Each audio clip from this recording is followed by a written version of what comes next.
사랑하는 행복한 교회 성도 여러분, 이 영상을 보시는 하나님 나라의 귀한 자녀 여러분, 오늘은 2026년 5월 2일 토요일입니다. 오늘 매일 성경 본문에서는 가나안에 들어온 야곱은 베델로 올라가지 않고 세겜에 정착하다가 딸 디나가 강간당하는 사건을 겪게 됩니다. 세겜과 그의 아버지 하몰은 죄에 대한 책임을 분명히 하기보다는 통혼과 거주, 토지 매매와 같은 정치적, 물질적 협상으로 문제를 덮으려 합니다. 하지만 야곱은 침묵합니다. 대신 주도권을 잡은 아들들은 할례를 명분으로 이방 족속과 하나 될 수 없다고 말하며 그 조건을 받아들이게 해 복수를 준비합니다. 오늘 본문을 나누어 보겠습니다. 창세기 34장 1절부터 17절, 세겜에서 일어난 폭력과 위기, 세겜의 디나 강간 사건, 야곱 집안과 세겜 집안의 반응. 오늘 본문 창세기 34장 1절부터 17절 말씀을 듣고 다시 오겠습니다. 창세기 34장.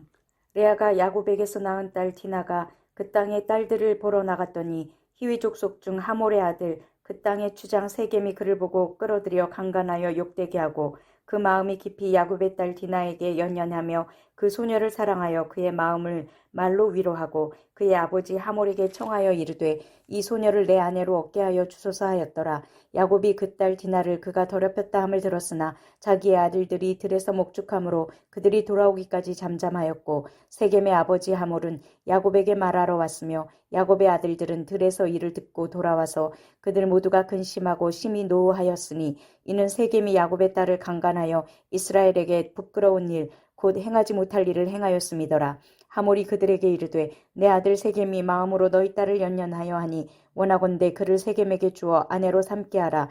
너희가 우리와 통혼하여 너희 딸을 우리에게 주며 우리 딸을 너희가 데려가고 너희가 우리와 함께 거주하되 땅이 너희 앞에 있으니 여기 머물러 매매하며 여기서 기업을 얻으라 하고 세겜도 디나의 아버지와 그의 남자 형제들에게 이르되 나로 너희에게 은혜를 입게 하라. 너희가 내게 말하는 것은 내가 다 주리니 이 소녀만 내게 주어 아내가 되게 하라. 아무리 큰 혼수와 예물을 청할지라도 너희가 내게 말한 대로 주리라.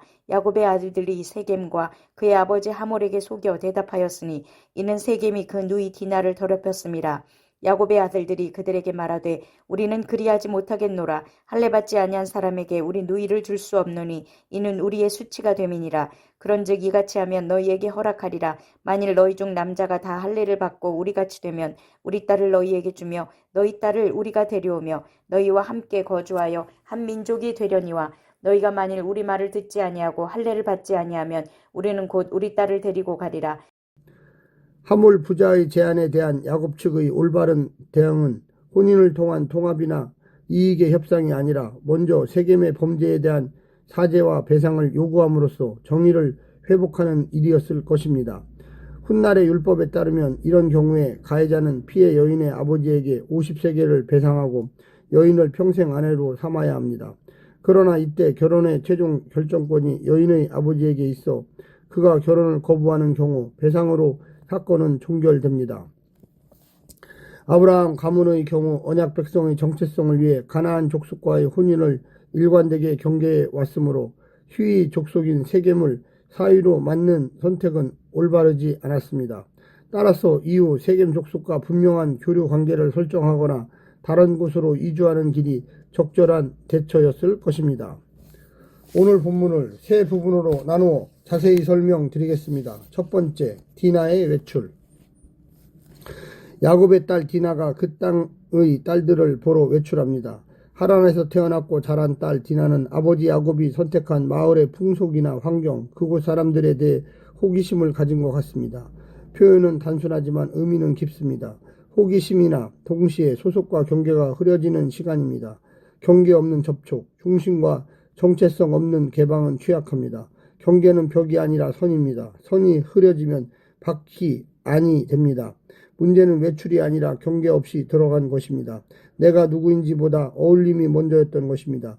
관계를 넓히되 기준은 분명해야 합니다. 적응하되 정체성은 유지해야 합니다. 개방하되 중심은 잡고 있어야 합니다. 두 번째, 세겜의 제안. 폭력 후의 사랑. 이것은 소유 욕망을 애정 언어로 빌려 말한 것일 뿐입니다. 상처를 준 뒤에 하는 애정 표현은 회복이 아니라 통제입니다. 아버지 하물은 한술 덧떠서 통혼까지 제안합니다. 외부인에게 교류와 토지 공유, 경제 협력보다 더 매력적인 제안은 없습니다. 하지만 사과 없는 제안이고 유혹의 다른 이름일 뿐입니다.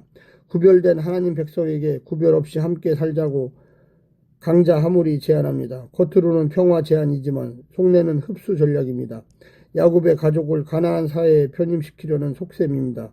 폭력은 개인적 사건이지만 하물의 제안은 공동체적 사건입니다. 언약 공동체의 가장 큰 위기는 외부 폭력이 아니라 내부 동화입니다.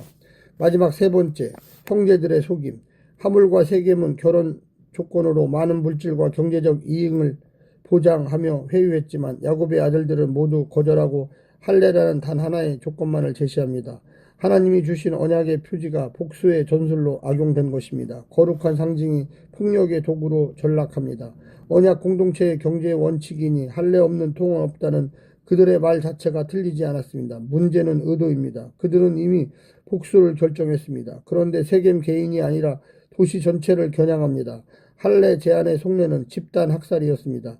피해 회복은 사라지고 집단 복수가 시작된 것입니다. 사랑하는 성도 여러분, 오늘 하루도 승리하시고요. 하나님의 놀라운 축복과 은혜가 늘 함께하기를 간절히 바랍니다. 샬롬.